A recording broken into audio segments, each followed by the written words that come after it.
नारे रिसालत हर हर महलों में है ये। ऐसा ना समझना नमाज रोजा ज़कात हज की बात है, ये मामला महमूद साहब दुनिया का है, अपने हिसाब से कर लेंगे। नहीं, ऐसा नहीं है। हमारी दुनिया के लिए भी हमें सिखाया है क्या है, दुआ से भी कर देना, रब्बना आतिना फी दुनिया हसना व फिल आखिरति हसना। हमारा दीन कैसा है?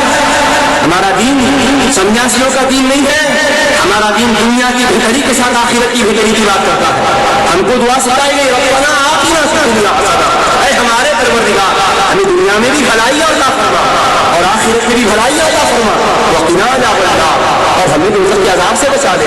हमारे प्यारे हबीब पाक इस्लाम में पूरे निज़ाम मुस्तहकम तरीके से हमें अता किया है। ऐसा नहीं है नमाज रोज़ा ज़कात हज तक है, बाकी आज़ादी की जो चाहे कर लो, नहीं। हर गाम पर, हर कदम पर, हर घड़ी हमें तालीमात मुस्तफ़ा अलैहिस्सलाम का एक अजीम तसलसल है।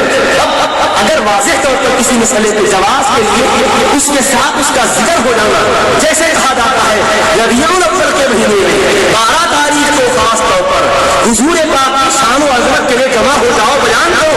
अगर कुरान में मियां एक कहे भी तो बताओ, तो एक बार कर रहे हम हर बार करेंगे।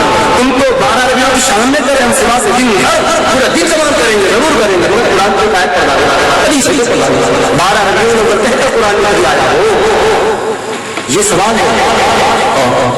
सागर जी ने कहा कुछ ऐसे जानते हैं है तो बताना, नहीं तो ये क्या है, तो क्या है कुरान में बताओ। 12 रबीउल अव्वल कहा है, मिराज के लफ्ज़ के साथ कुरान में कहा आया है। अगर ऐसा ही उसूल है, वाज़िब इसी तरह हो जाना लाज़मी है, तो सवाल ही है। जैसे मैंने ऐसे बेशुमार मिसालें हैं, समझने के लिए आपको एक नमूने के तौर पर मिसाल रखा। वाली खिदमत के सिलसिले में ये सूरत हाल है, बीवी के लिए मसाला करा जाता है, तो फिर कुरान की इस आयत से मसला ला रहे हैं। अब अगर आप बोलेंगे कहाँ है, तो मैं आपको जिम्मेदारी से बोल रहा हूँ, उन लोगों से जो ये बातें कहते हैं, आप पूछें भोलेपन में आपको ऐसा समझा रहे हैं कि वादे तौर पर है तो बताओ। अगर ऐसा ही कायदा चलेगा दोस्तों, तो फिर आपको हर जगह बताना पड़ेगा, हर छोटे छोटे मसले में कुरान इसके बारे में क्या फरमाया। इनसे ये पूछो शादी भी तो किए हैं या नहीं? अल्हम्दुलिल्लाह शादी तो करते ही है, करते ही है। तो क्या करते निकाह में क्या करते हैं मालूम? सारी बातें तो खैर ये गलत है। बुनियादी तौर पर निकाह में दो बातें होती हैं, दो गवाह होते हैं और मियां बीवी के दरमियान इजाब व कबूल होता है, बस ये लाज़िमी है।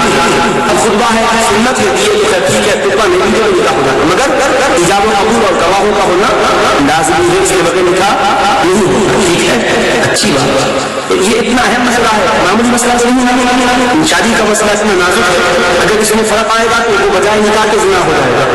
इतना नाजुक मसला है। अगर इन प्यारे दोस्तों से पूछो, ए खुदा के बंदो, हर मसले में कुरान से हवाला पूछा तो बात, जरा कुरान की आयत करके तो बताओ, रब ने कहा कुरान में फरमाया है कि निकाह के मौके पर जो गवाहों के सामने इजाब कबूल होना चाहिए।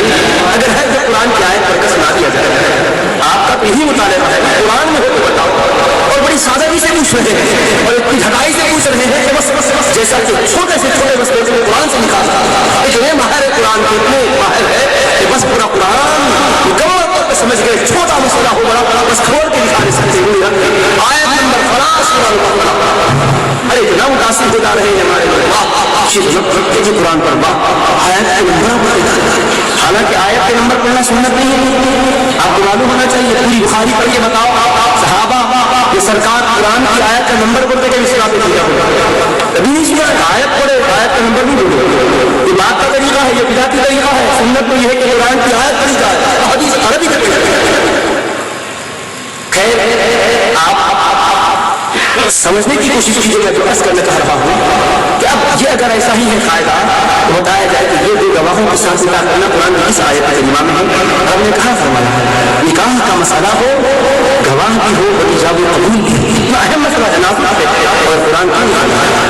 अगर यही कायदा है कि कुरान पाक में हो, तो आप क्या मिलाद की ईद पर इख्तिलाफ की बात कर रहे हो? दो ईदें को मुतक़िबा करते हो, शव्वाल की ईद पर तो इख्तिलाफ नहीं है और कुर्बानी की ईद पर तो इख्तिलाफ नहीं है। जरा कुरान की बारगाह में जाकर पूछो, अल्लाह की आखिरी किताब जरा ये तो बता दें कि एक तुम शव्वाल को ईद उल फित्र मनाने का भी कहाँ जिक्र कर रही है, 10 ज़िलहिज्जा को कुर्बानी की ईद का जिक्र कहाँ पर है?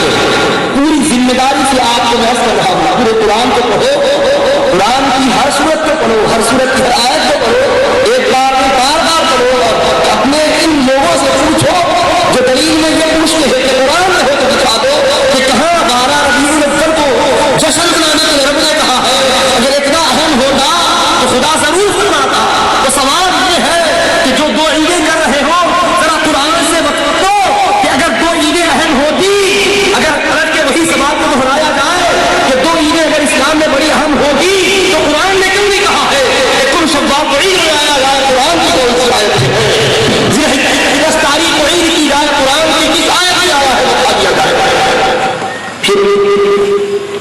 قرآن کریم کی کس آیت سے بتایا؟